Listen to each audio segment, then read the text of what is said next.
candidate debate. I'm editor-publisher Chris Cobbler of the Victoria Advocate. With us are the candidates for 4 local races. We're going to do them in order, this order. We're going to do Victoria County Sheriff candidates first. Then we're going to move right into Victoria County Commissioner Precinct 3. Then we'll go right into State House District 30, and then Victoria County Tax Assessor Collector. So hopefully you're all in the right place, and this is what you want to hear. We're on Facebook Live right now if you're watching. Thank you very much. We're going to move right from one race into the next race as it ends. So I'll warn all the candidates, there'll be a hot mic. So keep your comments on point, and we'll move right into the next race one after another. But we want to thank everybody again for caring, getting involved. Primaries March 3rd, early voting starts February 18th, right? February 18th, so I want to get everybody in. But with Victoria County Sheriff, we're going to start in alphabetical order and pull the questions. These are questions that readers submitted in advance, and our editorial board culled from them and added some questions of their own. So that's how these questions come up. There are a lot of other forums and debates coming up, so I hope you do get involved and ask questions of the candidates. That's what it's all about. But our candidates, we're going to do in alphabetical order again, are Philip Dennis, Dale Fowler, Justin Marr, and Melissa Rendon-Wasicek. I get that right? I got it. All right. So we'll start with opening statements, 2 minutes for each opening statement. And Mr. Dennis, you get to start. Hello, my name is Philip Dennis. I'm a candidate for Victoria County Sheriff's Office. I'm a 23-year veteran of the Victoria County Sheriff's Office, 26-year veteran in law enforcement. I'm also a combat vet. I have extensive experience in leadership, also in the Sheriff's Office. I've worked with the budget. I've worked in different areas of the Sheriff's Office. I've worked with the leadership aspect of it, training. I hold a Master Peace Officer's license and Master Jailer's license, and I'm asking for your vote. All right. Thank you, Mr. Dennis. Mr. Fowler? Well, good evening, everyone. Thank you all for being here. Thanks to the Victoria Advocate for sponsoring this forum. I'm Dale Fowler, Republican candidate for Sheriff, Victoria County, and most of you know me as the president of the Victoria Economic Development Corporation, or before that, 17 years with Central Power and Light Company. But what a lot of folks don't know is that in 1986, I became a Sheriff's Reserve Deputy under Dutch Meyer, and by 1989, I had my full peace officer's license. Matter of fact, I was one of the first 4 or 5 reserve officers that were approved to work on our own because of our experience and training, and would routinely do that. By 2001, I had stepped through having an intermediate and advanced peace officer's license, and then a master peace officer license, which I currently hold. And of course, my peace officer license has never been out of compliance since that time. When Sheriff O'Connor came in 2005, he gave me the title of Special Assistant to the Sheriff, and commissioned me as a non-paid peace officer, where I did a lot of administrative background things for him, including interviews and budgeting, and looked over contracts.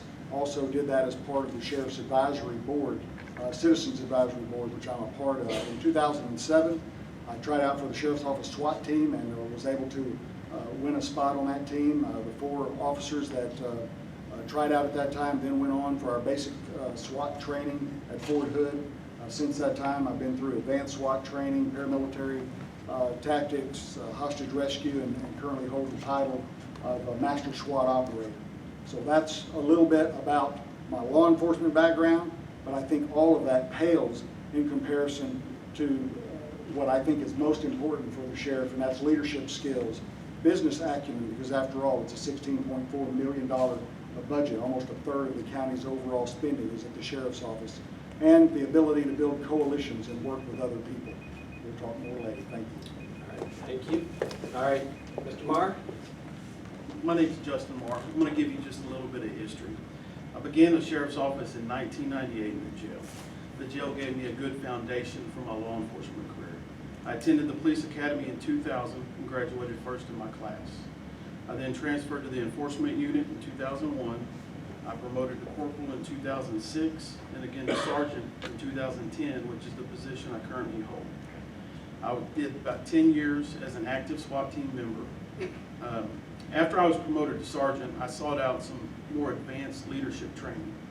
I attended the Texas Police Chiefs Association Developing of Law Enforcement Program, the FBI Command College, and currently attending the FBI LEADA Trilogy courses. I've trained and mentored countless deputies and supervisors. I have 3,000 training hours. I hold a master peace officer license and a jail license. Some of the issues I would like to discuss is going to be based on public safety. You have local public safety and then regional public safety.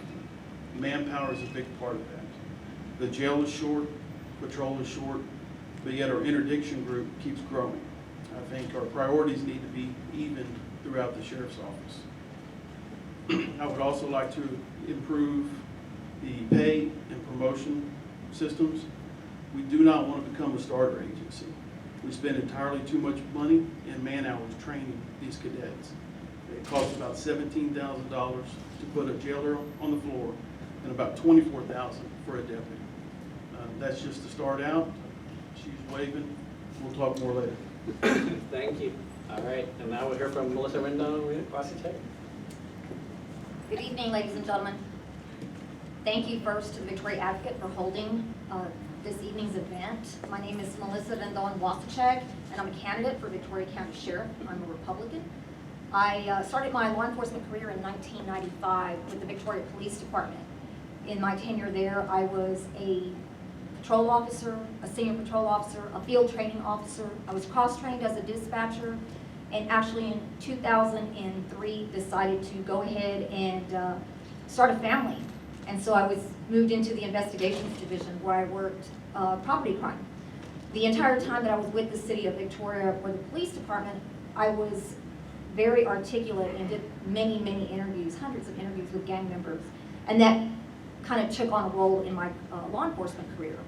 In 2004, the district attorney's office asked me to come over and assist them with about 30 defendants that they had engaging in organized criminal activity case, where a 6-year-old was shot and killed here in Victoria County. During my time there, I was in charge of felony cases as far as taking defendants to court. I was also in charge of protecting victims and also witnesses. I actually moved on from there after the engaging case was completed. I went on to the Victoria County Sheriff's Office, where I was assigned immediately to the Special Crimes Unit. I worked cases involving gangs, narcotics, and firearms and explosives. During my tenure there, I was asked to be a Homeland Security Investigations Task Force officer. During my time there, I worked many cartel cases involving the same guns, gangs, and narcotics on this side of the Mexican border and on the other side. So I have since moved on to the Victoria Police Department, where I'm currently a detective with the assault team and work violent crime. I work juvenile cases. I am the first vice president of the Texas Gang Investigators Association and many other things. She's waving at me as well, so we'll continue this conversation later. Thank you. Thank you. Okay, we'll go right into our first question. Question number one, and we'll stay in the same order of responses. All of you are trying to replace the most popular Victoria County elected official of the past 15 years, T. Michael O'Connor. Sheriff O'Connor has publicly endorsed Dale Fowler as his successor. How do you respond to this endorsement? Why should voters listen or not listen to the outgoing sheriff? Due to the current situation of the sheriff's office, I believe that it's time for a change.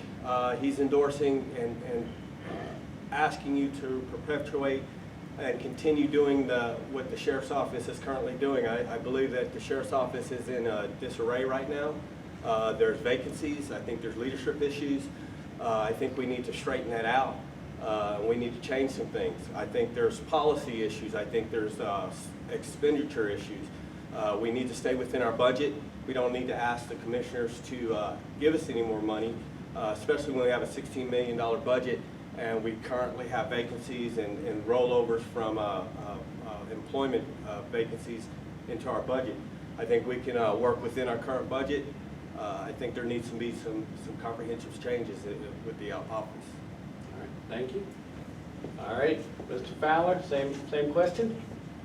Repeat the question, please. The question is, all of you are trying to replace the most popular Victoria County elected official of the past 15 years, T. Michael O'Connor. Sheriff O'Connor has publicly endorsed Dale Fowler as his successor. How do you respond to this endorsement? Why should voters listen or not listen to the outgoing sheriff? Well, first off, there's no way to replace T. Michael O'Connor. I think most of you know that and feel safer in Victoria today than we did 15 years ago. Melissa spoke about some of the gang violence that we had going on back then, and the proactive stance that Sheriff O'Connor has taken in Victoria and this region has absolutely helped us be safer and more secure in our homes. No question about that. I'm going to be different, obviously, than Sheriff O'Connor. However, I'm very honored that he's chosen me to endorse. That's a little bit of extra pressure on me from that perspective, but I think that his endorsement comes because he knows me better than most as to my leadership capabilities, my business acumen, and he's seen me in the field on the SWAT team and operating with the rest of the team, so he knows what I'm capable of, and I think that's why I've got that endorsement. Thank you. All right, same question, need to be repeated? No, I think I've got it. The question here is, I feel we need new leadership at the Sheriff's Office. The old administration, although Sheriff O'Connor has done some great things, he's failed to address some of the core problems at the Sheriff's Office. And that transpires out into the service we provide the community. He's failed to address the shortages. Some of his decisions have actually helped create some of the shortages. That in turn creates a lot of stress on the employees. The morale goes low, and in turn the citizens don't get the service that they need. I think Sheriff has put too much focus on the Special Crimes Unit, and although that is extremely important and they're doing great work, he's forgot about the foundation of the Sheriff's Office, which is your jail, and the face of the Sheriff's Office, which is your patrol unit. I believe that new leadership needs to be brought to Victoria County. Thank you. We'll say Rendon-Wasicek. I'm going to go with first names for him because it's just easier for me. All right. Go ahead. Can you go ahead and repeat that? Okay, I'll repeat the question, yeah. All of you are trying to replace the most popular Victoria County elected official of the past 15 years, T. Michael O'Connor. Sheriff O'Connor has publicly endorsed Dale Fowler as his successor. How do you respond to this endorsement? Why should voters listen or not listen to the outgoing sheriff? Well, Sheriff and I actually had a conversation right before I filed, and I actually told him that it would be hypocritical of me to actually come out in public and say that I'm going to go against everything that he actually was doing at the Sheriff's Office, because I do believe he set some really good things in motion. I don't think it's replacing the sheriff. I think it's a change of culture and philosophy.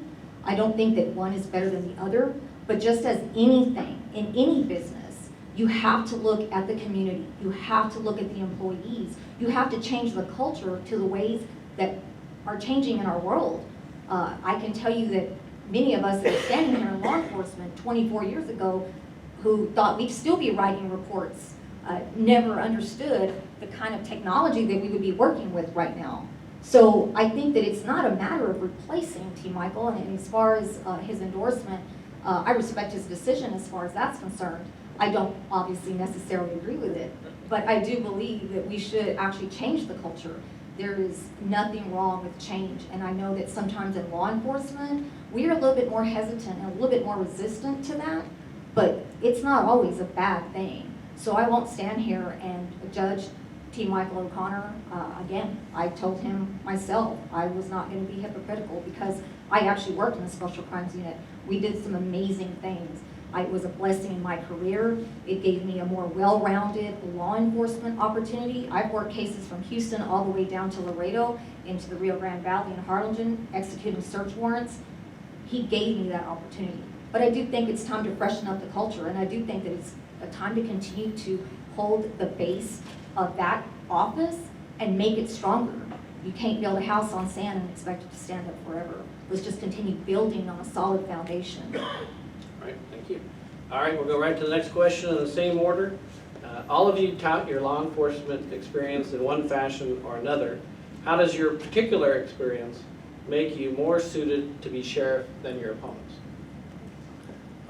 My particular experience is I've been in law enforcement for 26 years. I've been in a leadership role probably 17 of those 26 years. I've commanded a SWAT team. I've commanded the jail administration, which was 2/3 of the department. I helped to manage and oversee the budget in the jail. My leadership experience through the United States Marine Corps, I've been tested under fire, both in my Marine Corps time and in my civilian time. My current situation is I'm a training deputy with the Port Lavaca Sheriff's Department. I'm in a command position there. I train deputies and get them ready for situations or high-risk situations, and I command the SWAT team over there also. I've been in a leadership role most of my law enforcement career, and I feel like I can hit the floor running. I know the changes that need to be made at the sheriff's office, and I think I can do that, what's best for our community. All right, thank you. All right, Dale, you want me to repeat the question? Yeah, sure. All right. All of you tout your law enforcement experience in one fashion or another. How does your particular experience make you more suited to be sheriff than your opponents?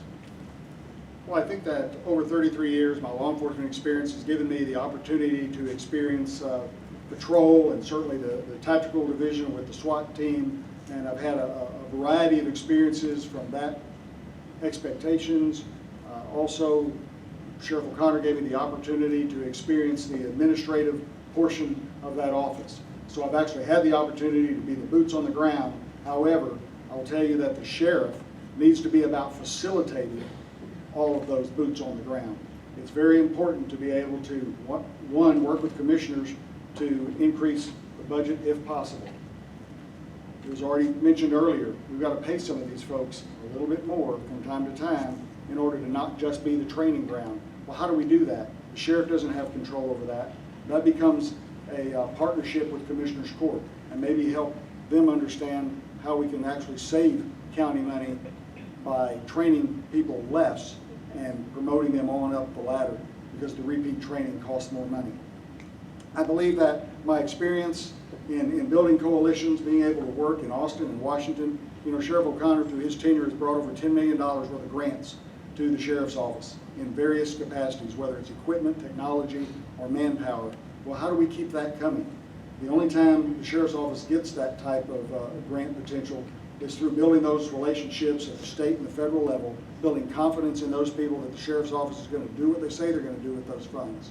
I have the experience in both Washington and Austin, working with the legislature and working with outside agencies that will help maintain that revenue flow. Those are some of the differences that I think I'm going to be able to bring to the table, as well as, I mentioned, good, solid business acumen and management principles. Thank you. All right, Justin, any question? No, I'm good. I'm the only candidate that's got detention and enforcement experience with the sheriff's office. I've actually been in the trenches with the men and women. I'm talking about Christmas night, Thanksgiving morning, when your kid's birthday, when it's 30 degrees outside or 100 degrees outside. I've been in the trenches with them, and I think that gives me the effective ability, the men and women of the sheriff's office, to lead them and lead the department as a whole into the future. You get that respect when you've been on the ground with the guys, and all the people know that work at the sheriff's office, and I believe that's how I will be able to effectively lead. All right, thank you. All right, Melissa? Okay. Well, all of you tout your law enforcement experience in one fashion or another. How does your particular experience make you more suited to be sheriff than your opponents? Being a sheriff has a lot of roles in it. I have worked for all 3 law enforcement agencies here in this county. With the Texas Gang Investigators Association, I am able to reach out across the state and also to other countries to actually work with other offices that have different philosophies and different experiences. And I don't believe that if you have just one trait doesn't make you an expert. I think it takes you really focusing on everything in our homes, in your business. You don't just focus on one thing, you focus on many things. And I will tell you that I agree with Justin, and I have been in the trenches, and I can tell you that there is no law enforcement officer that I've worked with that will tell you that if they've called me, I have not answered my phone. I agree that you do need experience with the budget. But ladies and gentlemen, no business runs with one man. No business runs with one woman. It takes a team to do those things. If you surround yourself with people that are smarter than you and that know things that you don't know, it only makes you wiser. If you're the smartest person in the room, you will never grow. I have done that. I have surrounded myself with colleagues that understand philosophy, they understand budget, they understand leadership, and they understand the human part of what we do every day. I think that that is what makes me stand out above everyone else here. Although not doing a jailer's position, I don't think that weakens me. I don't. I think that that is why we have strong leadership in the jail, and I trust them to do their job. I believe in the Victoria County Sheriff's Office employees, but more importantly, I believe in this community, and I think it's going to take all of us to make that office successful. Thank you. All right, I think we've got time for one more question before we go to closing statements. So we'll jump right into it in the same order. Given Sheriff O'Connor's public concerns about the Commissioner's Court handling of Hurricane Harvey spending, will you continue his work in investigating this issue and any other issues of public integrity? I think it's very important that the Sheriff's Office would continue any kind of investigative about anything that to do with, they don't feel that was done correctly, but I think under commissioners, I think that needs to be handled, you know, Texas Rangers and so on. I don't think that's a Sheriff's Office responsibility. I think a sheriff is responsible for handling things that are in the community, public safety and so on, and the jail. I don't think he should be the keeper of the county government. You need to take that up with the Rangers and let them handle that. All right, Dale, you want me to repeat that question? No, I've got it. Okay. Well, of course, if there was potential illegal activity, there has to be an investigation so that the community can have confidence in their local government and their commissioner's court. And I think commissioners probably would want that so that they can rebuild the trust and rebuild that confidence. But once that's done, then there has to be a partnership, if you will. And I've got a history in this community of creating partnerships to be able to move forward. And I think that's one of the things that we have to work on with the Sheriff's Office and Commissioner's Court to be able to build that partnership. I've told some of the commissioners this, that they should be bragging on every positive aspect of the Sheriff's Office because they're a big part of what the Sheriff's Office does. And I think, again, once we determine there's no criminality issues, then we have to move forward with building that partnership. The Rangers correctly are the ones to take care of that. If there's enough grounds for a case, maybe there's not. Thank you. All right, Justin? Well, I definitely support the transparency. Sheriff's Office has always been held to a higher standard. The elected officials and Commissioner of Court are as well. If there's any wrongdoings, it does need to go to the proper authority. I believe the Rangers would be the ones to handle that. You know, we need to work together and just make sure everything is transparent within this government. That's a lot of the problem nowadays with the national level stuff. There's not a lot of trust out there. All right, thank you. All right, Melissa? Okay, one more time. Given outgoing Sheriff O'Connor's public concerns about the Commissioner's Court's handling of Hurricane Harvey spending, will you continue his work investigating this issue and any other issues of public integrity? Ladies and gentlemen, anytime you have a case of public integrity, it should always be looked into. I don't think that we get to pick and choose the cases that we wish to work. If there are violations of law, I think the appropriate agencies need to deal with that. If that be the Sheriff's Office, so be it. If it be the Texas Rangers, so be it. FBI, and so on and so on. When we took an oath, it didn't say we're here to protect and serve, but only so-and-so, and only you, and only you. It said everyone. And if those cases are there and they meet the merits of being investigated, then that's what we're gonna do. Thank you. Okay, we're going to go to closing statements, and I just want to thank all the candidates here for being willing to serve and step forward in the community. I thank them very much. So we're going to go with closing statements, and then after that, we're going to move right into the next race, which is Victoria County Commissioner. So go ahead, Mr. Dennis.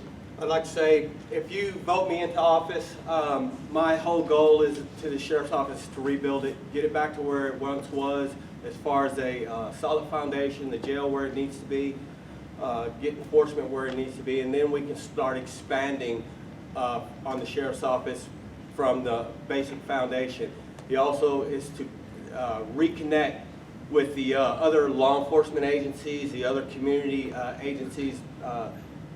The Commissioners Court, start working with them again, getting back with our IT department and stop using the Sheriff's Office as if it was a single agency. It needs to be able to work with all the other county entities, all the other law enforcement entities within the community.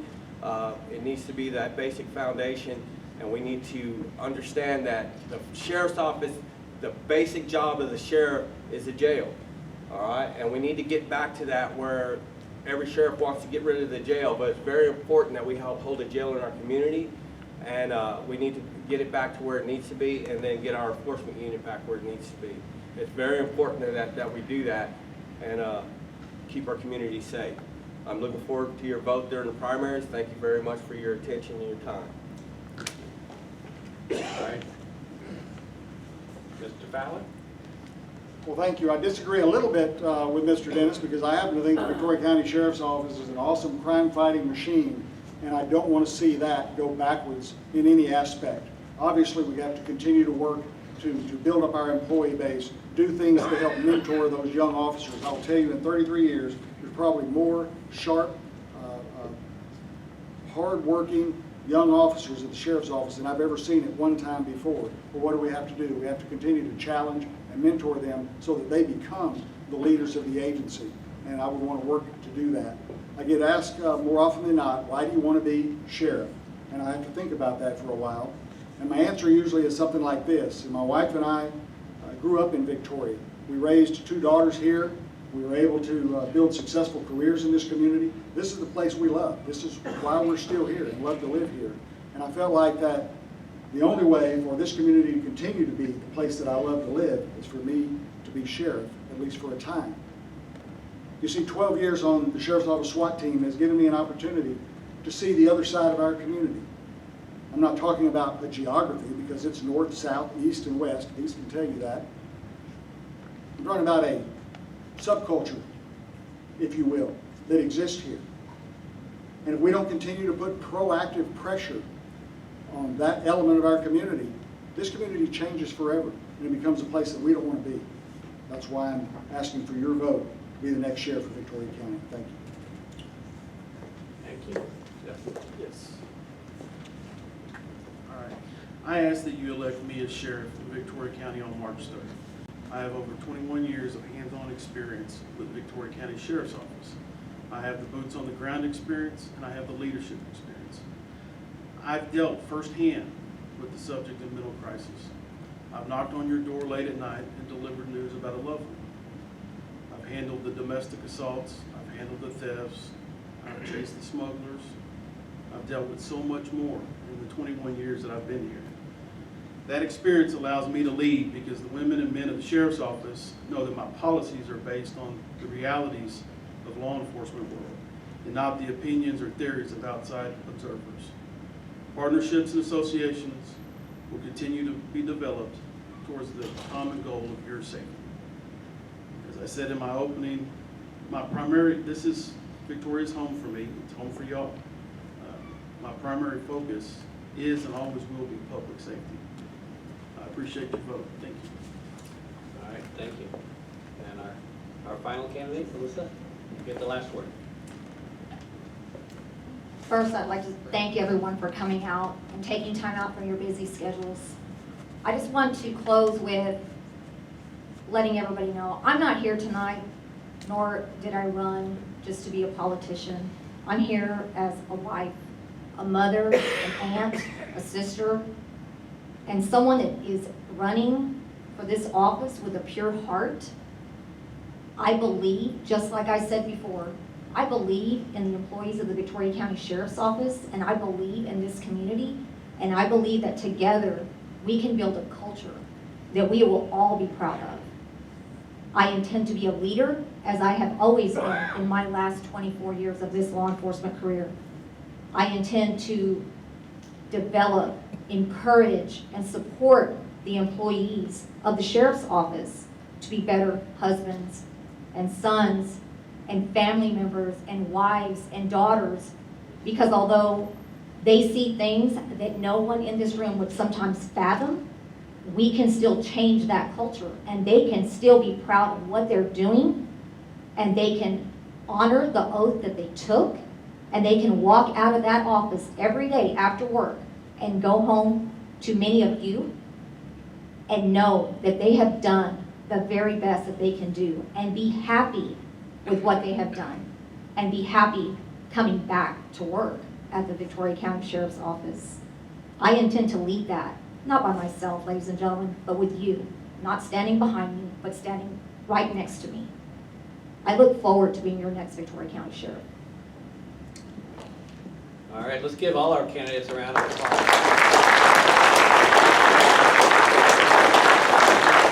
It's really nicely done by all of you, and sincerely thank you all. We're going to move right now to the next race, so if the candidates for commissioner would come up to the front, and if you want to meet with the candidates, please feel free to do that. I hope you just stay for everything, though. So we're going to move, because we've got each one of these races is very, very important. We've got Commissioner Gary Burns here, and candidate James Kurth. Good to see you, James. And candidate James Soderholtz. Good to see you. Thank you. And we're going to do everything again in alphabetical order. We'll let everybody just get settled just a second. But we're trying to respect everybody's time so they can get home to dinner, State of the Union, or whatever else they want to be doing. So we'll get going, though, with, again, in alphabetical order. That's what we're doing, in 2 minutes for each.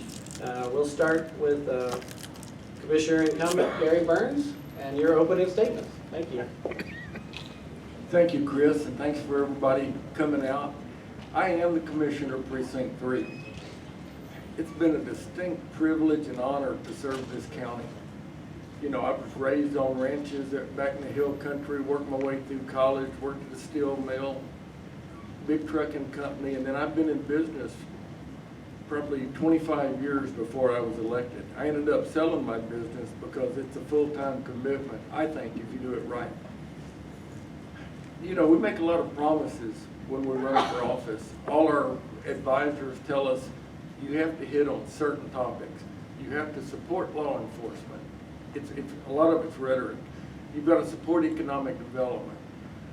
You've got to use tax dollars wisely. You've got to spend tax dollars like your own. You know, I've addressed these issues, and you know, it's like the Sheriff's Department.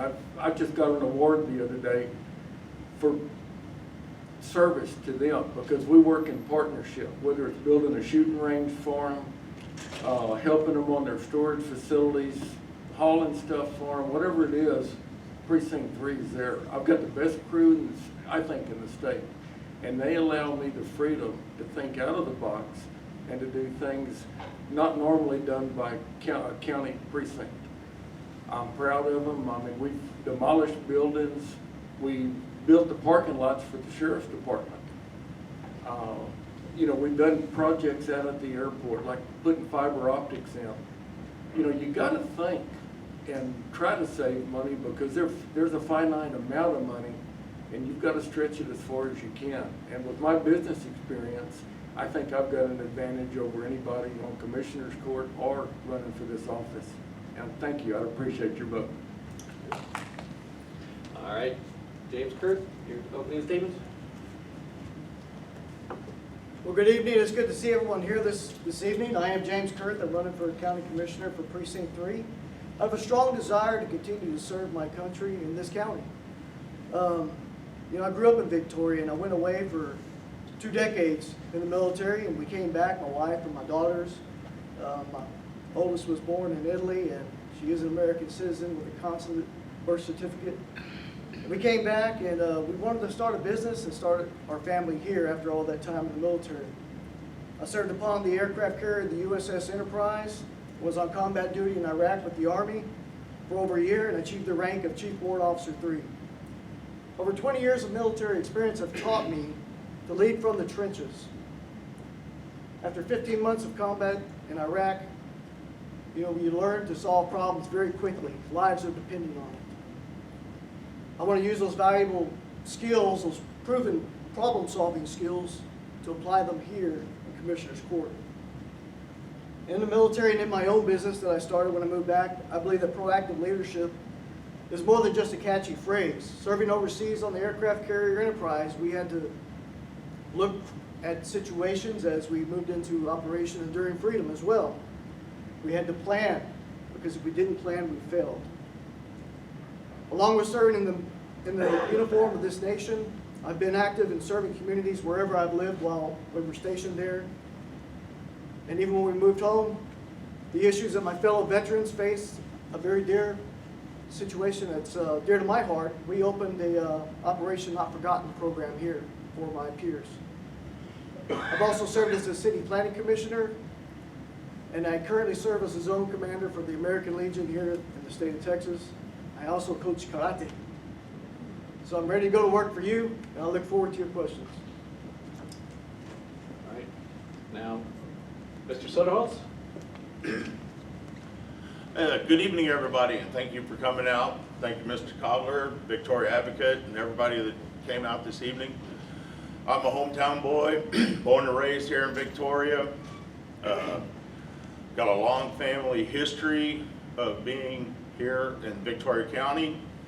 I went to work many jobs, and at one point went to work for Victoria County, which I had a long tenure. Working for the county is when I started looking at how the county operated, county budgets, departments, and how things worked. I feel it's time for change.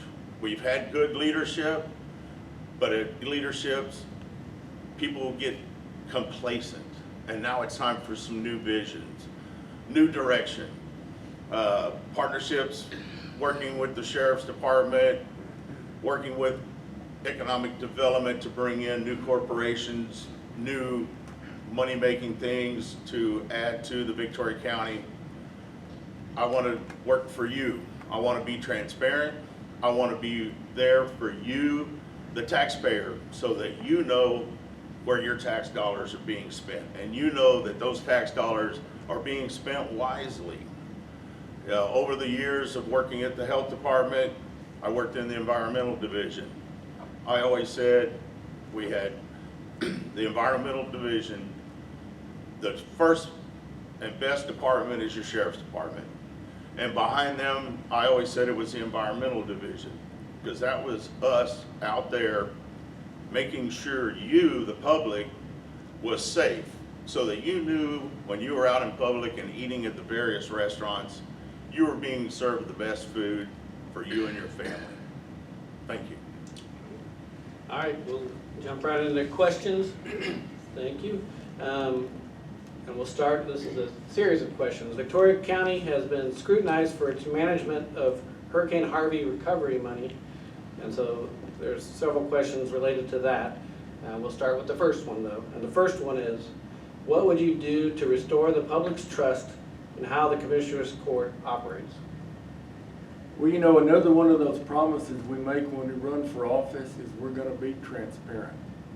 You as taxpayers deserve to know where your money goes and how it's spent. I think I've proven in several instances that I preach what I preach, I do. It's like, I know you read the paper this morning. We've been dragging this fight on ever since Hurricane Harvey. And it's a challenge. There's a lot of stuff going on. I mean, you've got 10 different irons in the fire, and you're trying to handle all of them. And you trust the departments you work with, whether it's administration, whoever's running a project, you have to trust them. And then when you find out that maybe you weren't given the whole story, you didn't know the exact numbers that were spent, you realize that maybe some mistakes were made. You know, if we're going to be transparent, we need to look at ourselves and each other, and we need to step forward. If we make a mistake, admit it, own it. You know, this right now, and which I'm fighting for, is a study, not just financial, but on policies and procedures and how this stuff was done. This gives us the chance to go back and do a standard operating procedure or a plan for the future when, you know, so we don't make these same mistakes. We appropriate the money in the right departments where it's supposed to go, and we get the biggest bang for our dollar. We just don't give a blank check. But if we made a mistake, fess up and let's plan and correct this mistake and not make it again, and plan for the future. Thank you. James, I'll repeat the question. What would you do to restore the public's trust in how the Commissioners Court operates? Well, let's say first off, blank checks are only given when you don't review all the payroll information that's given in the agenda packet. All that information is there, it's public information. It's expected that the elected officials review that information and not just assume that the auditing department did their job. Trust but verify. Delegate but check up and follow up. In the aspect of the follow-up to this, going back after the fact, 2 years later, 2.5 years later, and trying to figure out what was done to 72 different buildings is ludicrous. Why wasn't that done from the beginning? Why wasn't there a tabular system for 72 buildings? X amount of dollars for 1 through 72? What's the projected date of completion? How much money is allocated for each? At what point are we in the process and the progress? Not after the fact. That is just very difficult to do. I've done projects where you've gone back behind and it is a pain. You don't want to be in that situation. You want to have the foresight, you want leadership that has the foresight to kind of do some predictive analysis, that has experience with policies and procedures and standard operating procedures. I've written thousands of pages of that. I've reviewed thousands of pages of that and implemented that in the military. You want leadership that's going to hold people accountable. I have been in the situation where I have had to hold people accountable, and it's cost them their career because they didn't follow the rules. If you don't follow the rules, there's consequences. And if there is something that has happened illegal, I do believe, and I hope that we do follow through with that. Whoever is up there, whether it's the Rangers, or the sheriffs, or whoever has to do it, it has to be held accountable. Everyone has to be held accountable. And that would be the entire court. So, thank you. All right. James, same question? Yes. Okay. Would you like to repeat it? What would you do to restore the public's trust in how the Commissioners Court operates? Well, given what we all read in the Advocate about the Victoria County Airport, I think that some of the policies that Victoria County had in place were dropped because of the hurricane. And in doing so, we put the county in a bad position. People allocated things that person probably shouldn't have been making allocations. I say allocations, decisions. I think in some of the investigations, we needed to go back and address those people who were making decisions and some of the people that should not have been making those decisions. It's also a good time to review our policies and maybe take a look at the policies that are in place and review those and implement more policies so that when another disaster comes, which it will, we live on the Texas coast. It's only a matter of time when we will have another hurricane, or we will have another major flood, or some other disaster that we could possibly have. And we need to have policies in place so that when we repair, we consolidate with businesses, we get bids, we give that work to the best possible company to complete that work, and we follow as those constructions are being done or repairs are being done, so that we know that they are being done in a timely fashion, so that we keep those businesses to their contract and what they say they're going to do for us, or what we want of them to do for us as the county. We're hiring someone to do a good job. We want that company to do the best job for Victoria County. And as your commissioner, I would strive to work on these things. Thank you. All right. Next question on the same topic. What is your stance on having a forensic audit of Harvey's spending, as Airport Commissioner Dennis and others have recommended? Well, it's funny, I made the comment on Facebook that I was curious to see how yesterday's meeting would be spun. And it was spun in several different ways. I've been pushing for an investigation, a complete investigation. It's easy to say, and what the Commissioners Court voted yesterday, 4-1, I was the one dissenting vote, was to approve a CPA audit, which is, here's the invoice, here's the check. Well, that's not the problem. I don't think anybody stole anything. I don't think there was any embezzlement. It just was not run right, and it wasn't visible and transparent to us. What I'm wanting is a study where we look at the procedures and how they were carried out. And it's like they touched on, who inspected this job? Who approved this invoice? Why did we have 2 auditors retire? There's a lot of questions here, and it's embarrassing to admit that maybe if I hadn't have been so busy, or there's no excuses, we should have known and we should have investigated. But let's fess up and let's correct our problem, because we have a chance. We have a chance to get the public's trust back if we don't try to blow smoke and just do this little simple audit. You know, the auditor and the treasurer, they've already got all this information. It's already been balanced. It's a waste of time to hire somebody. You hire somebody that can do the complete audit. And let's see what we did wrong. And like I said before, let's fess up and admit to it and correct it. Thanks. All right, James, question again is, what is your stance on having a forensic audit of Harvey's spending, as Airport Commissioner Dennis and others have recommended? Sure, I think it's a great recommendation, and I've stood in court in the past and echoed those same responses. I will add a caveat that the definition of a forensic audit does, however, have implications, and forensic audits cover a wide range of investigative activities, usually used in the conduction of prosecuting a party for fraud, embezzlement, or other financial crimes. I'll leave it at that. There's more to that definition. And again, I'll go back to my earlier comments. If there is implications that there has been some illegal activities, I hope that all of them are held accountable for it, because they are elected officials that we put our trust in to make the right decisions. And it's okay to make mistakes, but if it's something to a degree of criminality, that's not okay. It's okay to learn from things you've done and create an after actions review and go back, what did we do good? What did we do wrong? What can we do better next time? That's what I think the essence of what we're trying to find from this, but I feel there's a sense of animosity amongst the court that makes it very difficult to move forward with this. And I hope that we can work through this. And if this drags out till January 2021 and I'm the guy getting sworn in and still having to deal with this, oh, Lord, pray for me.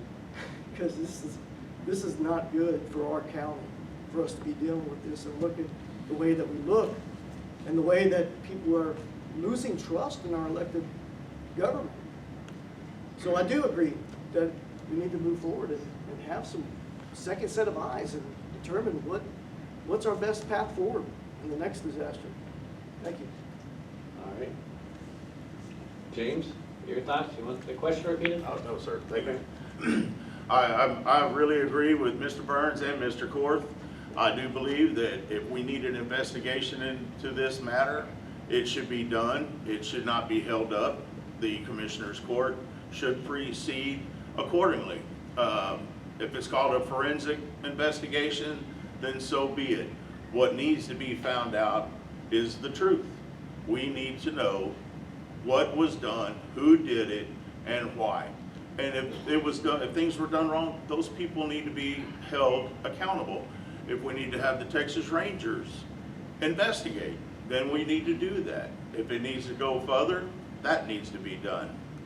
You know, this has been an issue in the paper, and I think that our current administration needs to make it a priority and resolve this issue with the airport. And the accountability also beyond the airport is all the other buildings. You know, where is our maintenance department? The county has a maintenance department. There's a maintenance head and their procedures. So where is our maintenance department in following up on these issues, or where are the people who were appointed to take care of this? There's all leadership. We have an airport commission. We have people who work at the airport. How involved were the people, the airport commissioners, involved with the commissioners court on the issues that were being done? So I think, and I feel that all of us here seem to agree that an investigation is prevalent, and that is what needs to be done. Thank you. Thank you.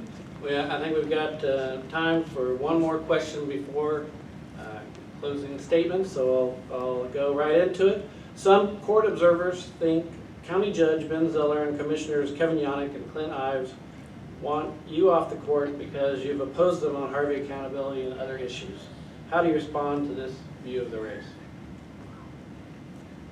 You know, we all have different approaches to a problem.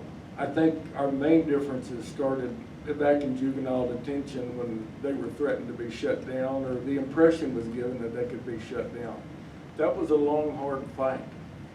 And I was against the court and our past DA on that one. You know, it would be nice.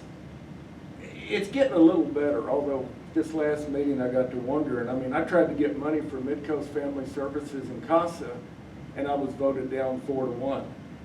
You know, come on, guys. You know, we need to put some of this stuff aside. I'm not sure how to fix it, but I'm not backing down. And the public, I don't care if I'm ringing a bell outside of Walmart, people would stop me, little old ladies, gangbangers, believe it or not, businessmen, and said, you've got to figure this stuff out. You know, this is our money, and don't stop. And then I had one commissioner said, I've only gotten 3 calls since it all started. I am transparent. My cell phone's out in every article. And I'm just hoping we can put this, we need to put it aside. We've got issues that we've got to address with the new sheriff, whoever the new sheriff's going to be, the airport. We've got to move forward. This has drug on way too long. It could have been looked at months ago, and you know, we could have stepped up. But it's a problem, and I'm not real sure how to fix it. I mean, we all have to be grown men and step up and just do what's right. Tell the truth and do what's right. Thanks. All right. James, same question. Some court observers think County Judge Ben Zeller and Commissioners Kevin Yannick and Clint Ives want Gary Burns off the court because he has opposed them on Harvey accountability and other issues. How do you respond to this view of the race? Well, that's a pretty interesting question, because I've also incurred some other similar street rumors that I am part of their puppetry of someone they've picked to try to run against Mr. Burns. I can tell you before God, man, and woman, I wrestled with this decision between me and God, because I didn't want to have to do this, but I felt a calling, and when God calls you to something, you go for it. I have the experience that's going to be very beneficial to bringing unity within that court. Hopefully, we're going to disagree on things, no doubt. I stand my ground when I make a decision on something. I've had to make decisions in Iraq where when the dust settles, you still have to stand on what decision you made and the results thereof. So the problems that are between Commissioner Burns and the judge and Commissioner Yannick and whoever else you want to name, that's unfortunate.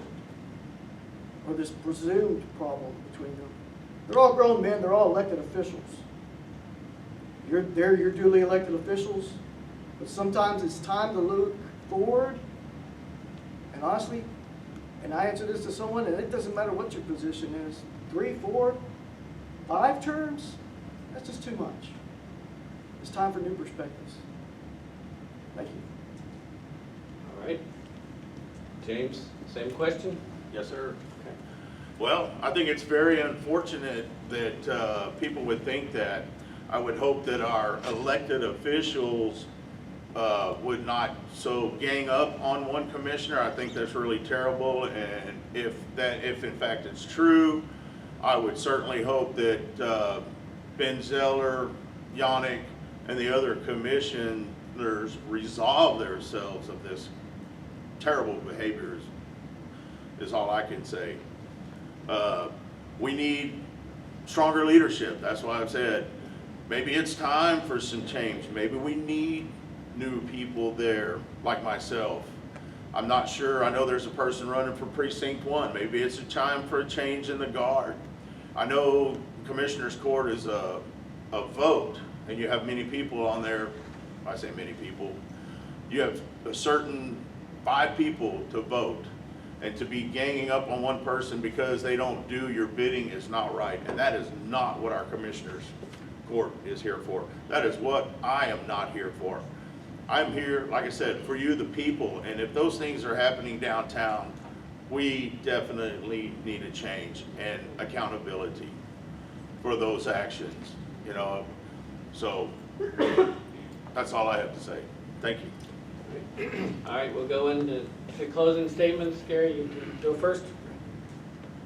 You know, I'm kind of backtracking on this issue. I don't answer to Commissioner's Court. I answer to the taxpayers.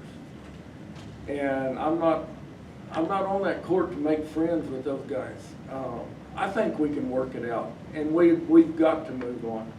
But anyway, enough about that. I think I operate different than most people. We had a need for a veteran center. I remember the disabled vets came looking for a room, and I'm thinking, that's ridiculous. We're just gonna give them a room. We were cramped on space on our veteran service officer. I came up with the idea and talked Judge Posey into it about establishing a regional veteran center to service our veterans. That they have a lot of needs, and it started out just benefits, but it ended up, whether it's food, clothing, housing, a hotel room, and we stepped up, and we had people like Mike Allen and Marianne and Daniel, and we got our heads together, and we got the hospital, which are county employees, and at a very economical cost, we built the Veteran Center. We had citizens give us furniture, paintings, supplies. I mean, everybody stepped up, and it was a God thing. I'll tell you, the coincidences that happened and how I ended up partnering with those guys. Danny Garcia got involved at the very end of it, and his wife's a volunteer, and now he's a liaison with them and doing a good job. But we had that need. We had to think out of the box. We had a limited budget, and that's what we came up with.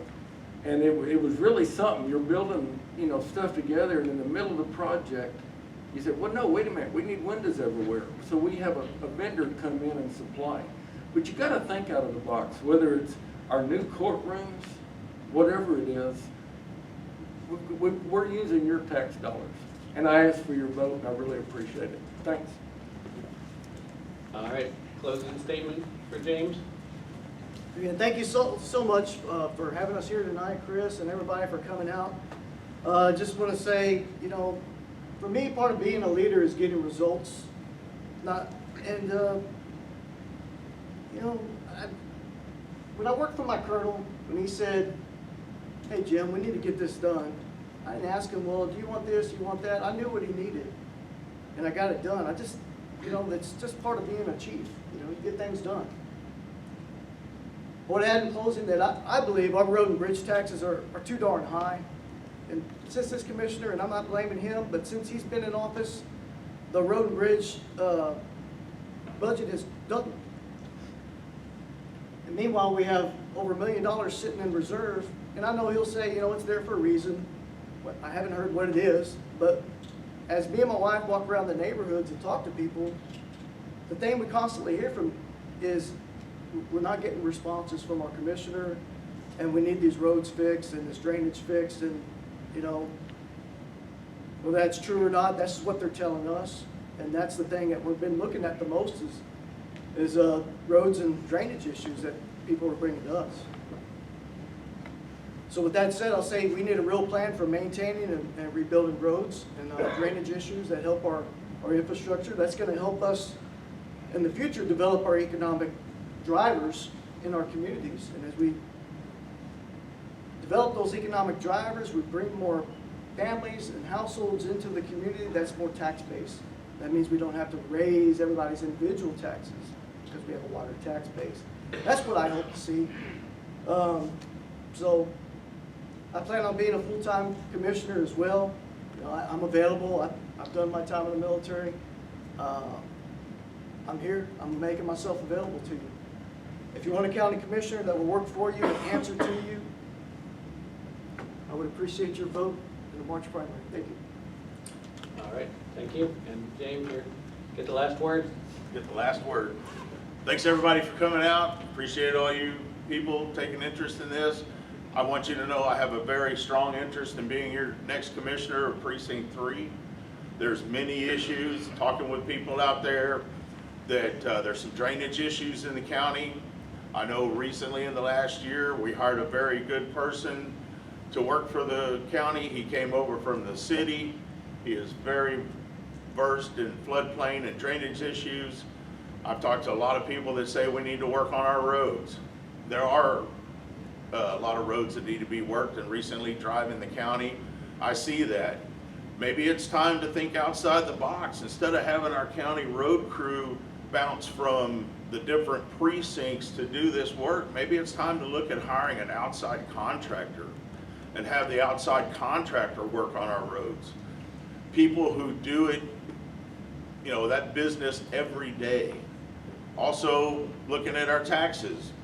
You know, sometimes I feel we need to throw a lasso around the county appraisal district, because those guys go out and assess values that don't always make sense. And they should be held accountable to you, the taxpayer, to justify why they are raising the value of your properties, and justify that to everybody. There's a board at the appraisal district. That board is supposed to be for the taxpayers. This last year I heard lots of complaints that board sides with the appraisal district as they continue to raise our taxes. You know, we don't want to raise our tax base. We want to keep that low. We also want to make sure that we are held accountable for all of your tax dollars. And so that's why I'm asking you to vote for me, James Soderholtz, Commissioner, Precinct 3. Thank you, and good evening. All right, thank you. And let's give all our candidates a round of applause.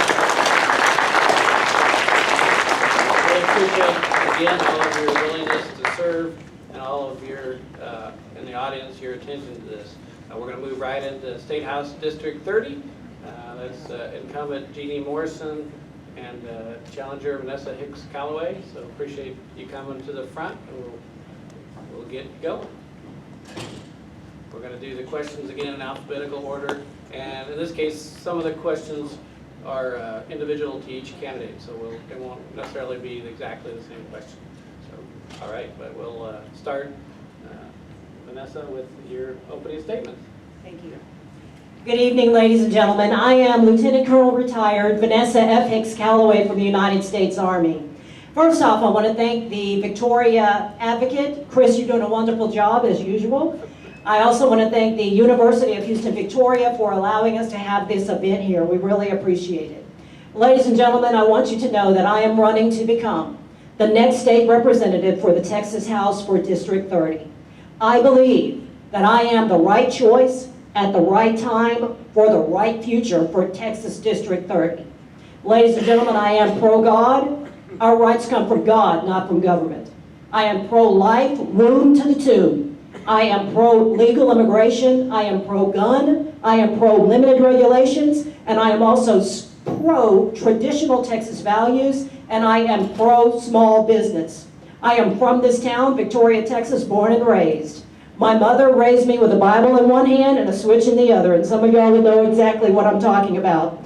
I have been married for the last 23 years to my fellow Texan and fellow veteran, Mr. Hicks-Callaway. We have 2 wonderful sons. I'm educated. I have a master's degree in human resource management, and I also have a bachelor's degree from Sam Houston State University in political science. I have experience. I worked for 3 years for the Congressional District, which is the 27th. I worked as a field representative and also as a constituent liaison. I'm a former Texas appointee from Governor Greg Abbott for the Cardiovascular Disease and Stroke Prevention Council and the Texas Medical Board. I would like your vote. I am the right choice at the right time for the right future for Texas District 30. Thank you. All right, Geanie. Good evening, everyone. I'm your state representative from District 30, Geanie W. Morrison. We have been through, it has been a tremendous honor for me to serve you in the Texas House. We have been through a lot together in the last few years. Hurricane Harvey hit us very hard, but we stayed Texas strong, as we all know. That storm showed what I see every day, the compassion and determination of our community and the strength and the resolve of the Texas spirit. At the request of Governor Abbott and other state leaders, I led the effort to secure $2 billion in funding for our region's recovery. And I passed 41 bills to better prepare Texas for future storms, not only hurricanes, but every county in the district and the state. But that is not all that we accomplished this last legislative session. We also passed a historic property tax reform bill that gives you a local veto over large property tax increases by local government and provides a $5 billion property tax relief. To keep our economy strong, I passed bills to encourage economic development in our community, resulting in countless new jobs in our communities.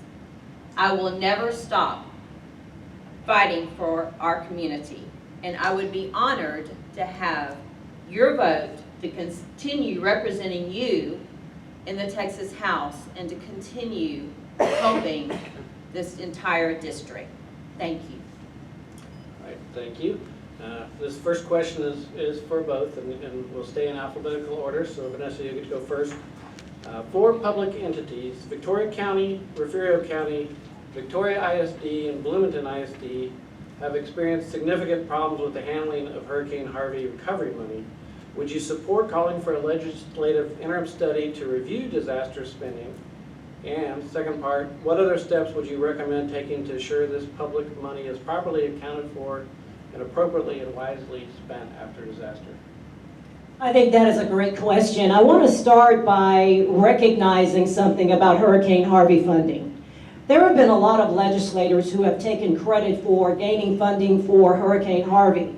But I will have you all to know that each and every one of you as taxpayers, you played a role in that, because if you were impacted, you had to fill out paperwork, county judges, other elected officials had to do the application process. And when the President of the United States declared our counties as disaster areas, that is really what opened the floodgates to gain that funding. So it was not only our legislators, but it was also you working together collectively, even with nonprofit organizations, to secure that funding. So I want to make that clear. As far as an interim study, as it relates to how we're going to handle Hurricane Harvey funding, I really do not support that, because I am for limited regulations and I'm for limited government.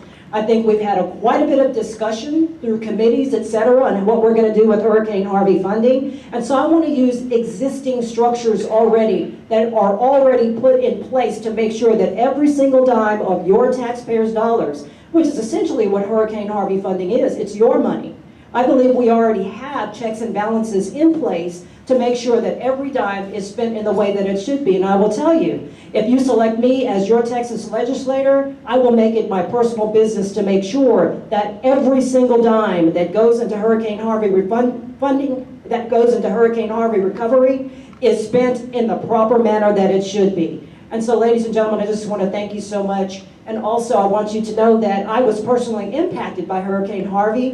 When I worked for the 27th, I was involved with the Texas General Land Office. I was involved with FEMA, and I was involved with the long-term recovery group. I went to the emergency center right after Hurricane Harvey. I was working for a congressional office at that time. So I have a very deep understanding of Hurricane Harvey funding and the impact if we do not get our recovery done. Thank you.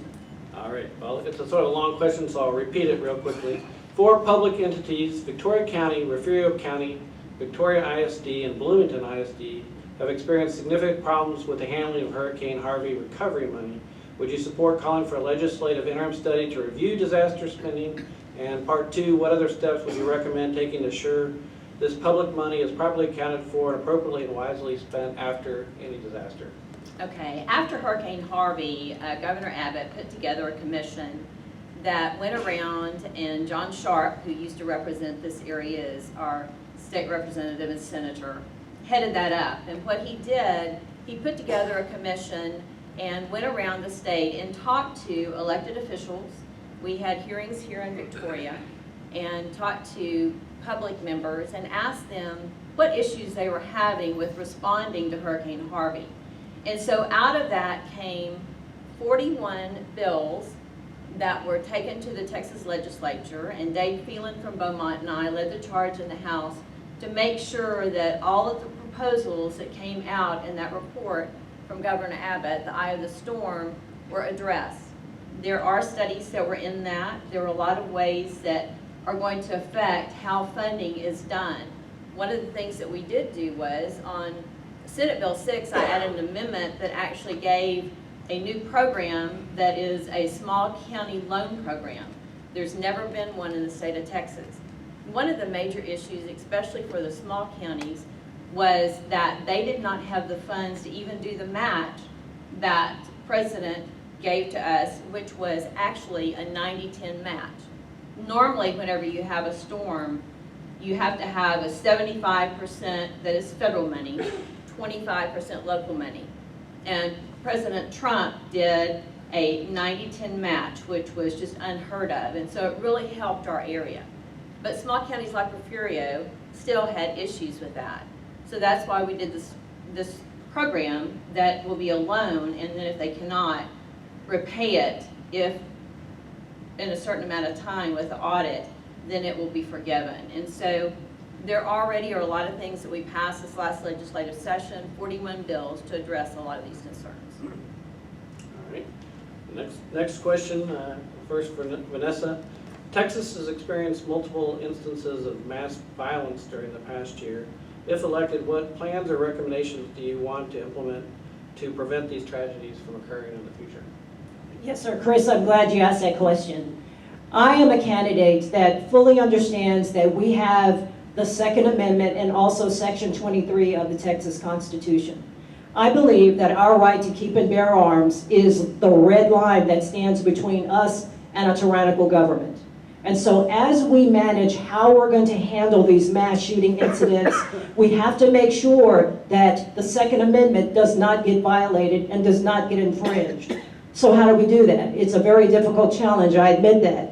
Number one, I highly recommend that those of you out there, all of you citizens, especially if you're Texans, arm yourselves. Prepare yourself to defend yourself, because just like it says in the Old Testament, we live in a fallen world. That's the reality of life in the United States. Arm yourselves. The next thing I say is we need to be very careful about any legislation that approaches upon what they're deeming as red flag laws. I do not support red flag laws. I do not believe that my next door neighbor has the philosophical or the medical background to make an assessment as to whether or not I am mentally capable of keeping and bearing arms. I am also a candidate that actually has a license to carry a weapon. And I'm probably the only candidate standing here that owns an AK-47 and also an M9. So I truly believe in taking care of my family, and I am prepared to do what I have to do that, and I recommend that every single Texan here does that as well. I'm also a lifetime member of the NRA, and I will say this as far as it relates to medical health. We have to stop not recognizing the evil that is involved when someone decides to do a mass shooting incident. It's downright evil. It's more than just, oh, he was depressed. Oh, he had medical issues. No, wrong answer. We need to start calling the evil for what it is, and we need to start handling it accordingly. And one last thing I'll say is this, is that parents of these children that conduct these incidents need to be held accountable. Thank you. All right. Jeannie, basically the same question, but you are a member of the House Select Committee on Mass Violence Prevention and Community Safety. So what plans or recommendations do you want to implement to prevent these tragedies from occurring in the future? Yes, thank you. I was appointed to the Select Committee during the interim for the Mass Violence and Safety Committee, and we've been going around the state having hearings. We went to Odessa, we've been to El Paso. We are having 4 more hearings, and we are talking to people that were involved in these mass violence instances. We are working with law enforcement, getting their input. There's a lot of information out there that can be shared with law enforcement from city to county to state to federal, and we're finding that there's a lot of disconnect with that. And so what we're looking at is making sure that all of our law enforcement has the information that they need, and also we're looking at social media. We've had the social media people come in and visit with us. Some have not wanted to visit with us, and some have. And talking about, there are just a lot of things that we can partner together. This committee is not looking at doing any gun legislation.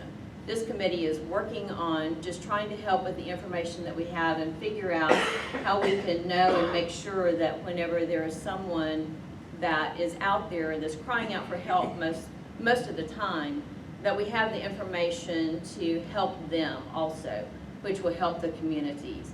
It is a tragic, tragic thing that's been happening. And so we are just studying to see how we can affect this change. The governor has asked that we have a report at the end of May to come back. We had a report that was due in December with his first charges that he gave us. We will have a report on recommendations for the next legislative session, if there even needs to be legislation. Some of it is just cooperation between all branches of law enforcement that can help this, and they have come and testified to that. Thank you. All right. Vanessa, you describe yourself in your campaign literature as pro-God, pro-Christianity, pro-Second Amendment, and pro-life. You and the incumbent share this platform. Based on that, why should primary voters choose you over the incumbent? That is a great question, and I will tell you that there is no way that I would climb into this fight against a 20-year incumbent if I did not believe that I really am the right choice at the right time for the right future. Ladies and gentlemen, we have to realize something that's going on in the state of Texas. As we look out, we see this state becoming more and more and more blue. You need bold, new leadership that recognizes that and that can take the fight and be aggressive. I happen to be a Bronze Star recipient, and I also received the Defense Meritorious Service Medal for actions in support of Operation Iraqi Freedom and also Operation Enduring Freedom. Those of you that are veterans and those of you that have served as first responders, we're special people. I'm not saying that we're better than anyone, so please don't get that message, but we're special. We literally say, we will put on a uniform, which becomes a target, and we say, you're not getting to our communities, you're not getting to our family members, you're not getting to our nation unless you come through us. So if you want that kind of leadership in the Texas legislature, you're gonna send me, because that is exactly what I'll do for the 30th, because guess what? Rural counties, you are under threat. They are trying to change what it means to be rural in our counties. You can look at Houston, you can look at Dallas, El Paso, San Antonio. These are metropolitan areas that have completely, in my opinion, turned purple and on their way to becoming blue. We have to, as a rural county area, we have to fight to keep our counties exactly as they are. The way that you do that, you keep strong leadership that believes in pro-God, pro-life, pro-gun, pro-legal immigration, pro-Texas values, and pro-limited regulations. So yes, I believe I am that person. We have to see the bigger picture. And I am the bigger picture. So I'm asking you all tonight to please see the bigger picture and send me forward to be your Texas legislator. Thank you. Thank you. Jeannie, just slightly phrased different question, but You've been in office since 1999. What do you consider your greatest accomplishment during that time, and why should voters return you to office? Well, I think thinking about the greatest accomplishment, it's very difficult. My very first session in 1999, I passed legislation called the Baby Moses Law that basically said that a mother that has a child can drop the baby off at an an EMT, whether it's, it was not at the hospital in the beginning, but it's hospitals now, but also at a fire station that has 24-hour service. And this is a bill that basically saved not only the life of the baby, but also the mother. And that we were the first state to pass this legislation. Now all 50 states have passed the legislation that we've worked on for many years. That was probably the biggest impact as far as life. But the other thing, I think, this legislative session, working on the Hurricane Harvey funding, it was just such a tragedy that happened to our state. And as we looked at it, it wasn't just about helping with what happened for today or what happened with Hurricane Harvey, but it was helping to know that we could work out how to better address anytime we have an emergency. And worked with the whole legislature. There are 150 House members. There are not 150 that live on the coast. And so you have to work together to make sure that everybody understood what we were working on, because it was a huge task. And so I think I have a reputation of working with people, being able to accomplish things, and I think that the Hurricane Harvey funding and working on the 41 bills that has totally changed how Texas is going to address any emergency management disaster, and also totally revamped how the emergency management system is now under the A&M system. That was a huge, huge accomplishment for this last legislative session. All right, thank you. I think we've got time for one more question before closing statements. Again, we'll start with you, Vanessa. How would you balance furthering economic development while ensuring proper environmental protection, and which environmental issues concern you the most? Thank you. That's a great question. As far as the balance between environmentalism and economic power, if you will, we have to make sure that there is a balance. And what I mean by that, if you have a builder or if you have a construction project that wants to be done, you need to bring in those leaders. And I happen to serve on the Planning Commission for Victoria, Texas. So you want to bring all of the stakeholders together. And from the beginning, just like we did in military planning, you have what we call left and right limits. You want to say that we will be environmentally savvy, however, we also want to promote a strong economy.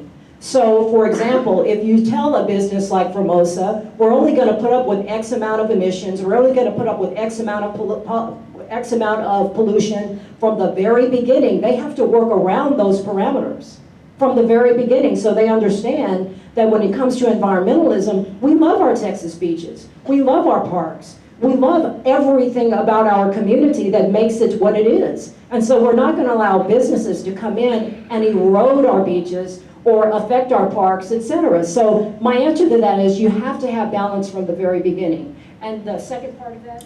The second part is, which environmental issues concern you the most? Yes, sir. The environmental issue right now that's concerning me the most is the impact that Hurricane Harvey has had on our coastal region. There's a lot of erosion out there, and I had an opportunity to go to a conference with the San Antonio Bay Project, and I learned quite a bit about the erosion and also the endangered species, for example, the whooping crane. We have to make sure that we're doing our best to protect those beaches so that not only our generation can enjoy those beaches, but future generations can enjoy it. So I would say beach erosion and also the endangered species out there, and for example, the whooping crane. I want to make sure that as your Texas legislator, that I communicate with those stakeholders, that I understand that problem set, and I do everything I can to preserve it. Thank you. All right, thank you. And Geanie, same question but slightly different. You're a member of the committee overseeing environmental regulation and a pro-business representative. How do you balance furthering economic development while ensuring proper environmental protection, and which environmental issues concern you the most? Sure. I actually chaired the Environmental Regulation Committee a few sessions ago, and I still serve on the committee today. as a member. And there are a lot of issues affecting the state and environmental issues. And it's something that you have to take into account whenever you're looking at any business proposition. There are two sides to everything. And so listening to the testimony and hearing what is going on is very important to be able to come up with decisions. I think that Texas has done very well environmentally. I think that we have looked at TCEQ, that they watch what's going on, and if there's an issue going on. One of the issues is I have Nordheim, and there have been a lot of issues with oil and gas up there when they're going in and doing the process of cleaning things up. And TCEQ has done a very good job of making sure that if there's a fire or something that's going on.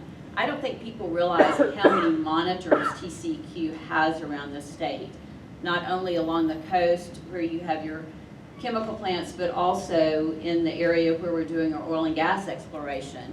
And if there's anything that comes up, and we are notified about it. And I think that they're doing a good job of making sure that whenever something is found out, that there are solutions, and those solutions are worked on in the Environmental Regulation Committee.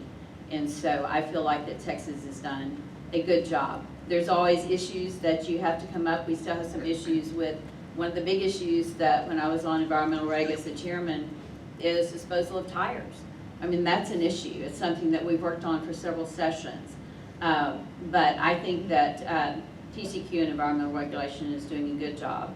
And I invite any of you to come up and listen to the hearings and see what's going on with all of the bills that are looked at. Thank you. Thank you. All right, we'll go right to closing statements. And again, want to thank both of you. It's been a really interesting discussion, and I appreciate your willingness to serve. But go ahead with closing statements. There was a captain by the name of Nathan Hale. Nathan Hale was sent in by Colonel Knowlton to be a spy against the British. And when Nathan Hale went in to be a spy, he posed as a teacher, so I have great respect for teachers. He got the information that he needed, and when he tried to cross back over into friendly lines, he was captured. And when the Brits caught him, they were getting ready to hang him, and he said this, he said, "My only regret is that I have but one life to live for my country, or one life to give for my country." Ladies and gentlemen, when I served in the United States Army, I was gone for 26 years. And I wish that I could have become a Texas legislator, but I couldn't. At the time I was serving, if I could have had another life, I would have been trying to be a servant leader, which is what I'm trying to do now. So you'll have to forgive me for coming in 20 years later to try to become your Texas legislator. All I'm asking is that you consider me as your next Texas legislator for the district, for District 30.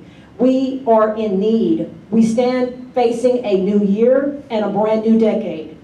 When they wrote the Constitution of the United States and the Texas Constitution, I do not believe that the founding fathers believed that we should have individuals in office for 20 years, which is why they wrote in every 2 years. And so I'm encouraging you tonight to use the power of your vote to send a message that will be heard around the world, that you can send in a new legislator. You are not afraid of an incumbent. You will send in new, bold leadership, not only for the new year, but for the new decade. So I'm challenging you tonight. You came to see me get challenged. I'm challenging you tonight as voters. Send that message. Make a change. Send in a new legislator. Send in someone that's pro-God, pro-limited government, pro-life, pro-legal immigration, pro-gun, pro-Texas values, and pro-small business. Send that leader forward. Send the message with the power of your vote that'll be heard around the world. Thank you. Thank you. And Jeannie, you get the last word? All right, thank you. I want to thank the Victoria Advocate and all of you for being here this evening, and thank you for organizing this event and for giving me an opportunity to talk about some very important issues and accomplishments for our state. We think about Texas as a state that has been red forever, but Republicans have only been in control of the legislature and statewide offices for about 20 years. In that time, under Republican leadership, the Texas economy has been booming. As a standalone economy, Texas is the 10th largest in the world, bigger than Russia. In fact, in the last decade, we have had years where Texas has created more jobs than all 49 states combined. What we were doing here in Texas works, and I'm proud to have passed numerous bills to encourage economic development in our community, creating countless jobs. After Hurricane Harvey, I promised I would go to Austin and get the resources we need to help us recover. And I delivered by securing $2 billion in funding for our region's recovery and passing bills to better prepare Texas for future storms. Last session, I worked with Governor Abbott to get our skyrocketing property taxes under control so we could afford our homes and our businesses. Together, we passed a property tax reform bill that gives us a veto over large property tax increases by our local governments. It is one of the reasons I have been endorsed by Governor Abbott. I will never stop fighting for our community and protecting our values. I'm proud to have the support of the National Rifle Association, the Texas Alliance for Life, Texans for Lawsuit Reform, Texas Association of Business, Texas Medical Auxiliary Association, the Builders, NFIB, and the Realtors. I would be honored to have your vote to continue representing you in the Texas House. God bless you, and please, God bless our state of Texas. Thank you. Thank you to all the candidates. We're going to move right into Victoria County Tax Assessor-Collector. And I just want to thank all of you for your attention and care and involvement in this. I think it's been a very good discussion tonight, and just really appreciate you and everybody at home watching as well. And look for our coverage tomorrow in the Advocate and continuing in the days before the March 3rd primary and early voting. So come on up, everybody. We've got candidates David Hagan, Ashley Hernandez, Gracie Sosa-Mendoza, and Richard Williams. So we'll do everything in alphabetical order again. So Mr. Hagan will start, followed by Ashley Hernandez, and then Gracie Sosa-Mendoza, and then Richard Williams. So we'll start with opening statements in that order, Mr. Hagan. Well, it's an honor and privilege to be here tonight. Thank you so much for having me. Of course, my name is David Hagan, and as some of you may remember, I served for 9 years on the Victoria City Council, and 3 of those as Mayor Pro Tem of Victoria. And during that time, I was known as the consistent conservative, and I believe I can be a consistent conservative in this position as well. I have a bachelor's in public administration. I hold a master's degree. And in this position, I believe that customer service is something that we can bring to bear in a powerful way. I think that one of the first things I would do in this position is start a pilot program in which we have expanded hours during the week, and we have Saturday hours as well. I believe that the Commissioner's Court, from what I understand, is amicable to the idea of having a satellite station on the north side of this community, which I think would be a very good idea. My background in recruiting nurses to this area in this region for many years gives me an astute understanding of the importance of customer service. And I believe we can have the same level of customer service within this office that we do in the private sector. We've all stood in the tax line at the tax office, so this is not about me, this is about we. And this is about giving the very best that we have for this community. I believe we can cut waste, cut spending, as we always can. And finally, I think innovation is something we really can make some headway with. Bringing the best technology, you get the best use, the best results, and the most user-friendly environment possible. Thank you. I ask for your vote. I ask for your support, and I thank you for being here this evening. Thank you. All right, opening statements for Ashley Hernandez. Good evening. I'm Ashley Hernandez. I actually work in the tax office. I have been there for 13 years. I started from the bottom.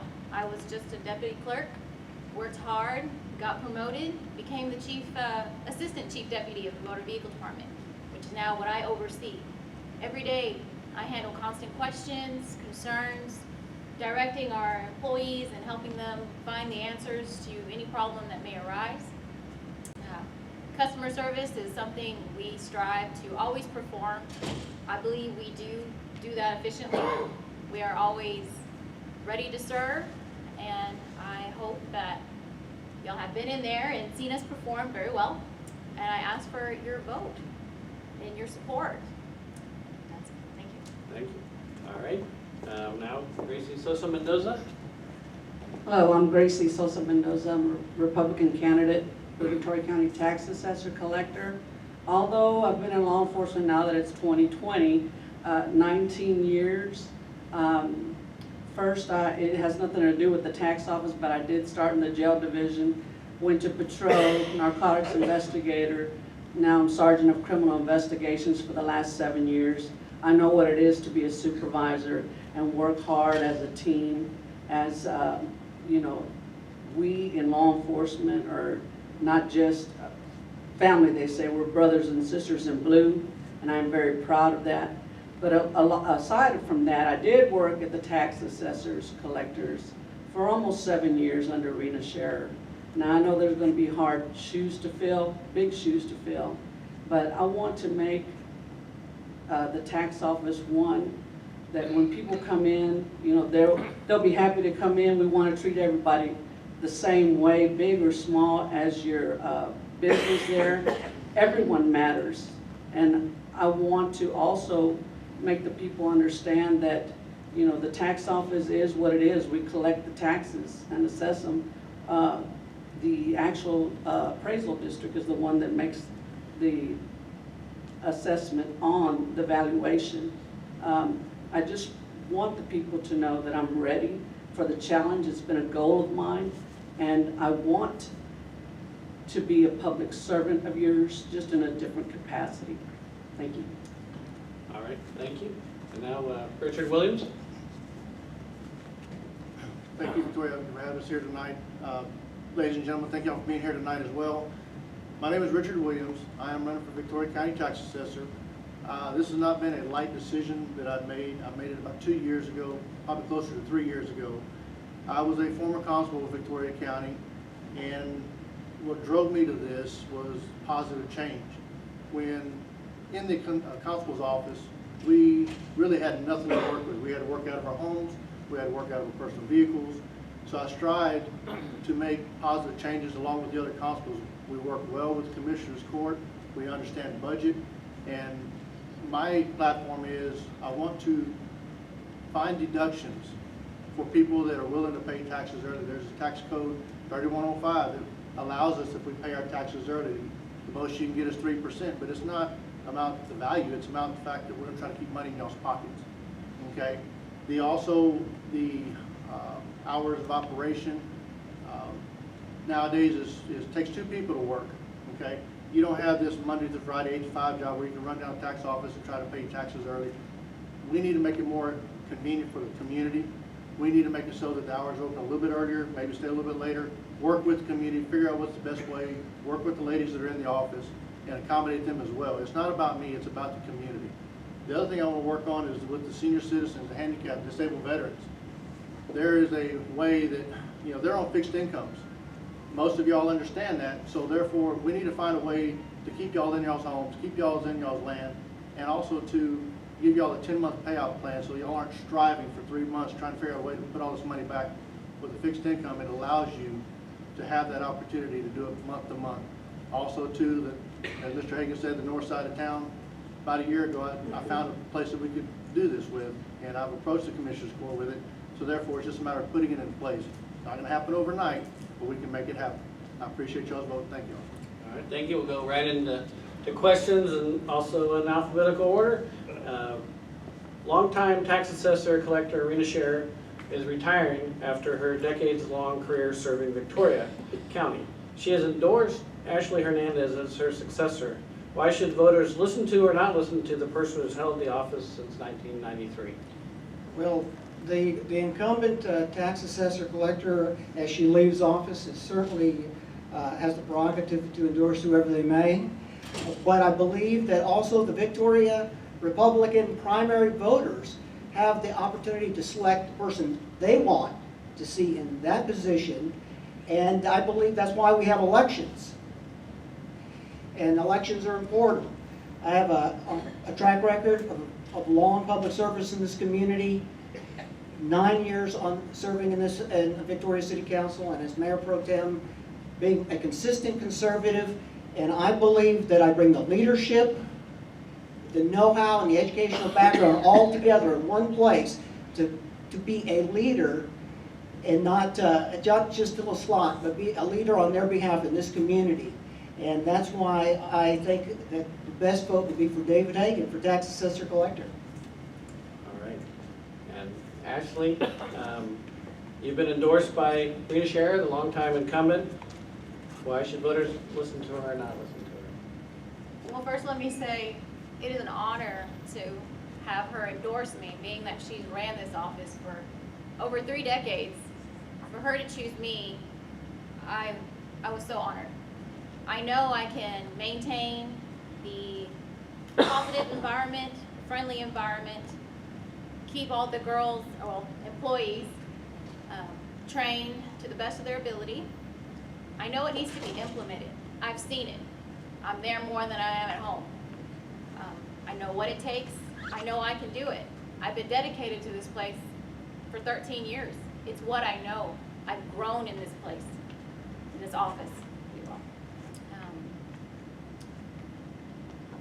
I know how to handle multitasking. You have customers that are maybe irate, can't understand what issue is at hand. You have an employee behind you with another customer with the same problem. You have to balance. You have to know when to give, when to take. Also, there's questions that I don't know, but I know who to contact. I know who to email. If anything, I take that customer's name and number, call them as soon as I have that answer. I will not let any question go unanswered. I want all my customers that come into this office, if they have a question, they're going to leave with the answer. It may not be the answer they're looking for, but it will be an answer. Again, I'm very happy that Rena knows that I can fill her shoes, and it's quite the honor. Thank you. All right. Same question, Gracie? Okay. Longtime tax assessor collector Rena Scherer is retiring after her decades-long career serving Victoria County. She has endorsed Ashley Hernandez as her successor. Why should voters listen to or not listen to the person who's held the office since 1993? First of all, when I worked for Rena Scherer, she was my mentor also. She taught me a lot away from the tax office about family and how to take care of your family. And she is an awesome woman to work for. Yes, it's going to be, her shoes are going to be hard to fill. I believe Ms. Scherer is very knowledgeable. What Ms. Scherer wants, Ms. Scherer gets. But I will tell you this, I feel that I too have the experience. I know what it is to transfer titles and do the motor vehicle division and collect property taxes.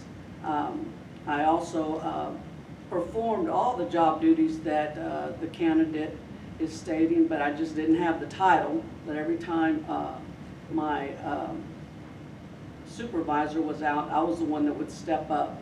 But I know how to do the job also. As far as endorsement, I don't have anyone endorsing me. I've been doing the campaign mostly on my own, but because that's the way I like it. And number two, I hope when it comes to voting that the citizens of Victoria will endorse me. Gracie Sosa-Mendoza. Thank you. Richard, same question? As far as Rena Scherer endorsing Ashley, I don't have any, I'm not going to second guess her decision as far as who she wants to endorse. The thing is we're at a point now where we're ready for a time and change. If we leave with the current, what's in place, it lays stagnant. You got to think outside the box. You got to get new ideas in there. And I think that I bring that to the table. Again, being a constable, we had to make changes. We had to strive on what we could do to make our offices better. I'm also a combat veteran, so, you know, as Mr. Kurth and Mr. Callaway, we all three fought the same battles. We had to make executive decisions. We had to lead our people in the battle. We had to do what was right. I'm not saying this is a battle, but I know how to lead people, and I know how to make them go in the right direction. I want to work with the ladies, beside the ladies, I'm not gonna be behind them, I'm not gonna be in front of them, I'm gonna be right there with them, because they are the ones that are doing the work for us. They're gonna be the ones that are, you know, making me excel and look for better ways to make it better for the community. There are ideas that we can put forth, things that we've lost sight of, things that we need to look forward to as far as making it better. I'm hoping that in March, whenever the primary election is over with, I'm sure there's going to be a runoff, but hope that we'll have the opportunity to prevail, move forward, and hope that can be your next county tax assessor. Thank you. All right. Next question, in the same order. The tax assessor collector's office is an administrative one rather than a policy-making one. For example, it collects taxes but doesn't set the tax rate. With this in mind, what administrative skills and experiences do you have? Well, I think this is one of the things that I lead the pack in this particular category. You know, first of all, I have a degree in public administration. I believe out of the candidates I'm the only person with a formal academic degree in public administration. I've got 9 years as being an elected city official and a proven track record of being consistent, conservative. 3 of those years as Mayor Pro Tem of Victoria. And of course, one of the things that I think are so important in this position are leadership. And leadership is key to all things, because these responsibilities are prescribed by the legislature, go down to the comptroller, and then to the tax assessor's office. So what you need here, because these rules are constantly changing, you need a person with the leadership ability to, within the confines and responsibilities of this position, to be able to maximize its ability to provide the very best service to the public of Victoria. I did that as an elected official. I did that as a leader in the hospice team in this community for many years as a part of the leadership team of Hospice in South Texas. And I've done it for years as I recruited nurses to this area to provide care to our most vulnerable people. I know what customer service is, I know what leadership is, and I know what public administration is. And I want to use these things on your behalf. My 2 children are native Victorians, although one's off at the University of North Texas in Denton, and one's about to go to Texas A&M. But I am so proud that they were raised here. I'm so proud of the opportunity to serve in this community in which I raised them. And I would love the opportunity to continue to make this a better community with your help. Because remember, it's always not about me, it's about we. And this is a blessed community to be a participant in. Thank you. All right. Thank you. Ashley, next question, the same question. Is the tax assessor collector's office is an administrative one rather than a policy-making one? For example, it collects taxes but doesn't set the tax rate. With this in mind, what administrative skills and experiences do you have? Well, whenever customers call, especially this time, well, recently it's over, call after call, you know, my taxes are due, what can I do? I can't pay them, I can't do this. Us as individuals working there, we advise the customer that you can pay periodically throughout the year. It'll go into a non-interest bearing account, it'll go into their escrow account, and then it'll get transferred through the county into a non-bearing interest account. That way, when their taxes come in October, all that amount that's there is applied, less of a hit. They have more, not so stressed out over it. Also, women and men over 65, we give them the quarterly payments. They get in the contract, their payments due in January, then again in March, May, and then July. You know, we try to give them as many options as possible. Educate them, they can pay online, pay an electronic check. Same thing with motor vehicle. Everything is accessible. They go online, renew. Even though they don't have their sticker in hand, the document that gets printed says you can use this as proof of registration. So if you are driving somewhere and you don't have your sticker, well, you're still covered. Same thing with, you know, the mail. Same property taxes. Mail it in, gets stamped. January 31st, you're good. Same thing with registration. As far as the administrative part, we're constantly taking training courses. Things are always changing, just like today. They changed it back to where trailers can be renewed for multiple years when that was taken away whenever inspections came into place. So that's something that we have to make sure that I educate the girls on, so that if somebody wants to, it can happen. But again, it's a daily thing. Thank you. Thank you. All right, same question, Gracie. The tax assessor collector's office is an administrative one rather than a policy-making one. For example, it collects taxes but doesn't set the tax rate. With this in mind, what administrative skills and experiences do you have? My administrative skills that I've had, which is going to go back a ways, I've been pushing paper and doing the job that I need to do, whatever office that I work for. I did work back in the day for Falls, Cates, Hudson, and Sims agencies. We did do vehicle insurance with homeowners insurance that I feel that has helped me when I was at the tax office to have that experience. As of now, as being Sergeant of Criminal Investigations, we do reports. We have to stick to the facts and get them correct. You know, we don't want anything to be misleading. We want everything to be written down so it can be transparent to everyone. I feel that I have the experience as far as administrative because I've been working with paperwork all my life. I help people just to help them, even with the FEMA. I've helped people and I don't expect anything in return. I filled out all their paperwork, sent it in. They've got their funds for it, and I don't expect anything out of it. I just am there to help and to do the right thing. All right, thank you. All right, Richard, same question? Would you like me to repeat it? Very good. Okay. As far as administration skills, you know, joining the Army in 2000, we had to learn how to, you know, take care of ourselves, take care of our company, take care of our platoons. I know how to lead people. I know how to handle budgets. I've worked, like I said again, I worked as a constable.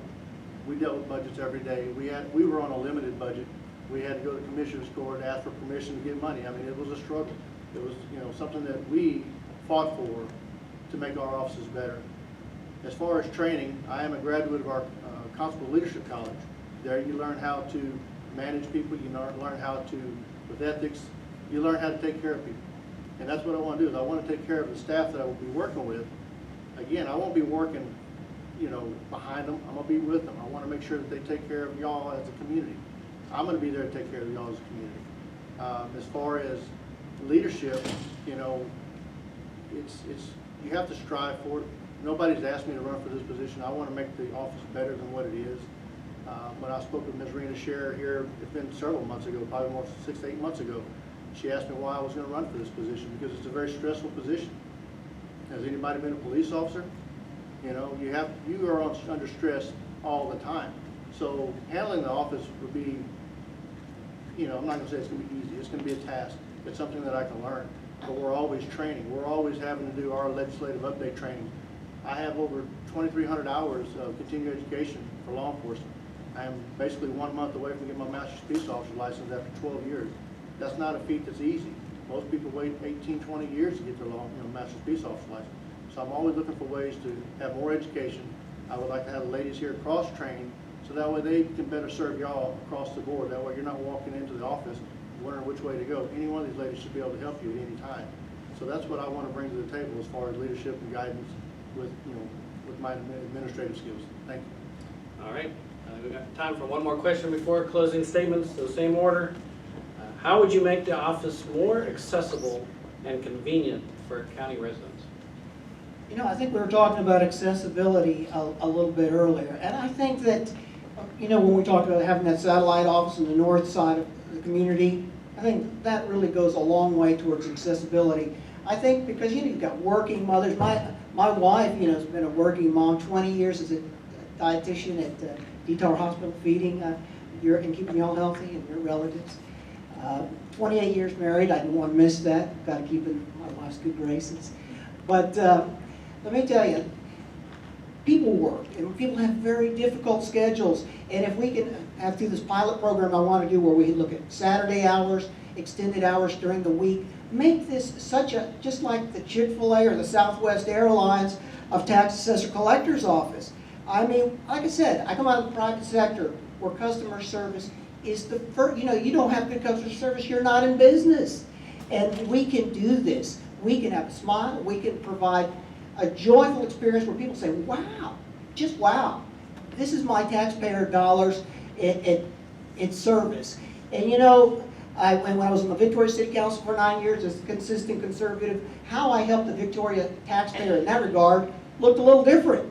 But my heart is still that of the consistent conservative, looking for an opportunity to make sure your money is well spent, to make sure that you get the very most for what you pay for, such that you feel like you're a customer, that you're not dealing with a bunch of bureaucrats, you're dealing with people who know about customer service and are, give it to you with a smile. You go in that office, you know that you are number one, that you know that you're appreciated and you're valued. And I think one thing we can really do is education, because so many people have exemptions that they don't know they're aware of. People who are 65 and older, they may not realize that they're eligible for an exemption because it's not automatic.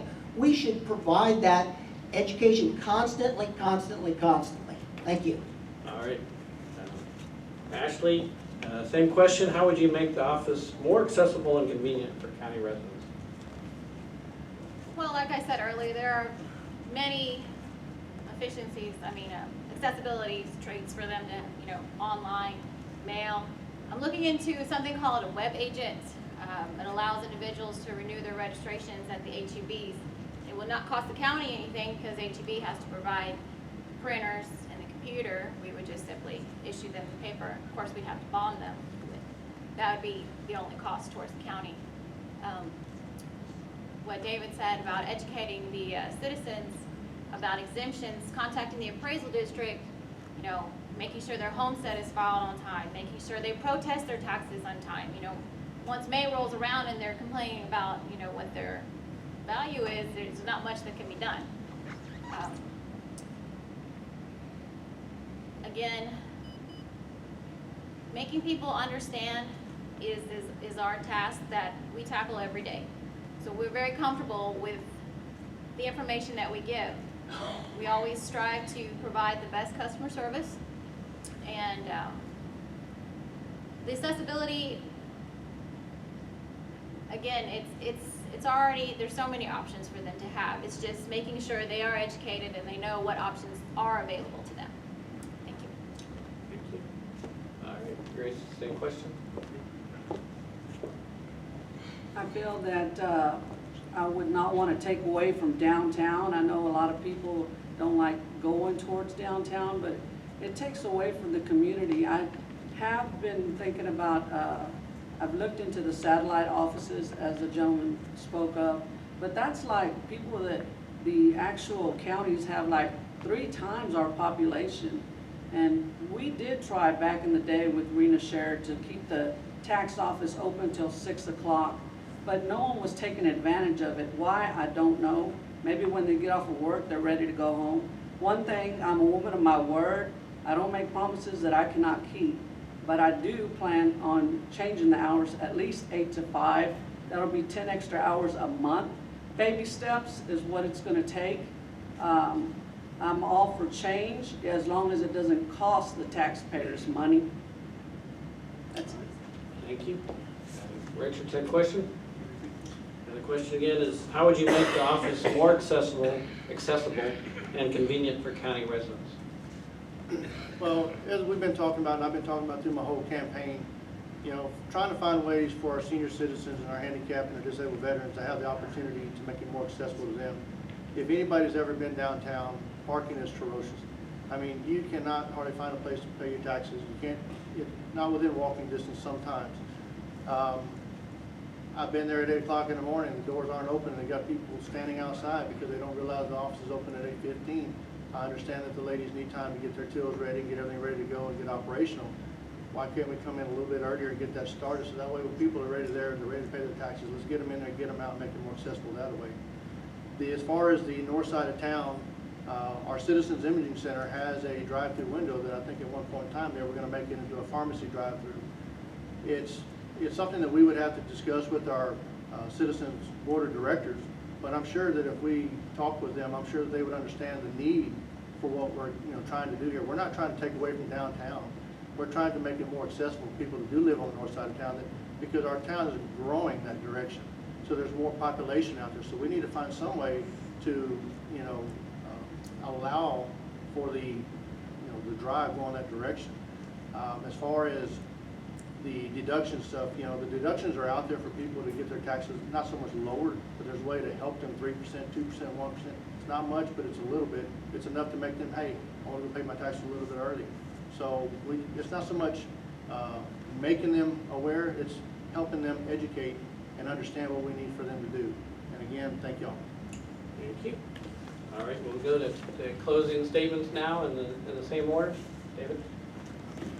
Once again, I just thank you for the opportunity to be here. Mr. Coppola, thank you so very much for this forum to address the Victoria taxpayers and the voters.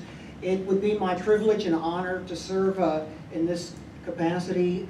As I said, in my 9 years on Victoria City Council, I believe I was the consistent conservative, and I can be that individual for you in this position. As I've served you in the hospice leadership for many years, and served many of your families and your friends, as I've brought nurses to this community and this region to provide the very best care necessary for people in their very most difficult hours.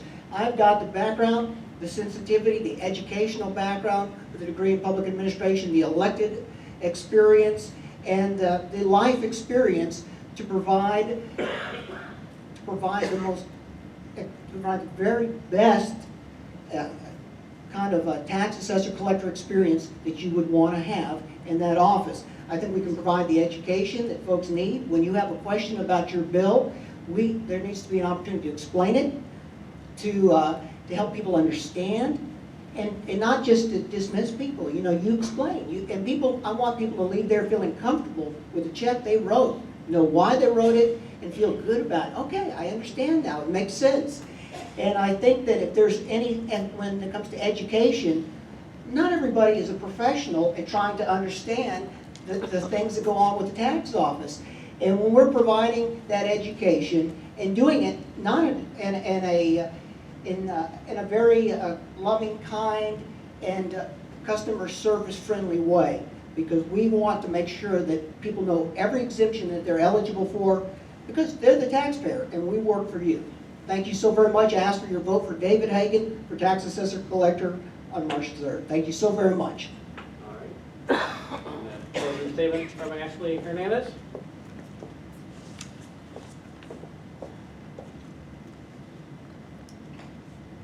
I ask that, even though I may not be the best public speaker, because I do tend to get a little nervous, I do know the office. I'm very familiar with it. I do have, many ideas of how we can make it efficient, more efficient than it already is. But all in all, I am the best choice. Even though there are great people running for this office, my track record speaks magnitude. 13 years, consistently. Dedication. I care about this building, this office. I care about the employees. We're like a family. We've been together for so long. So I ask for your vote, I ask for your support, and hopefully you will choose me, Ashley Hernandez, in the primary March 3rd election. Thank you. All right, Gracie. As a supervisor, as I currently am, I know that the tax assessor collector's office is one that needs to be with professionalism, great customer service, and that's mostly what it's about. You collect the taxes and assess them and get them to the state where they need to be. I feel that I have the experience. I will not apologize for not being complacent in the tax office. I have goals, I have set my goals, but I feel that this is, God is leading me in this direction. It's always been a goal of mine to be the tax assessor collector. And I look forward to your vote. Gracie Sosa-Mendoza. All right, thank you. Richard, you get the final word? Again, I want to thank y'all for having us here tonight. I want to thank the audience for sticking around tonight. I believe I can bring a positive change. I know that people are afraid of change. The change I want to bring is going to help our community. It's going to help our constituents here and stay in our community. I want to find ways to have deductions. I want to find ways to make it easier for people to pay their taxes. Paying taxes isn't something we like to do, and I understand that. But if we can find ways to make it easier, if we can find ways to make it more appealing, that's what we need to do. As far as, you know, community service and stuff, I'm a combat veteran. I served my country. I'm serving my county now. I want to continue to serve my county. I want to make the positive changes that need to be made. I'm asking for your vote on March 3rd for Victoria County Tax Assessor. My name is Richard Williams, and I do appreciate y'all being out here tonight. Thank you. All right, let's give all our candidates a round of applause. I want to give all of you a round of applause for your desire to be informed and care about our community and get engaged. That's why we do it at the Advocate. We really just want you to get informed, care, and go out and vote. That's what it's all about. So thank you again so much.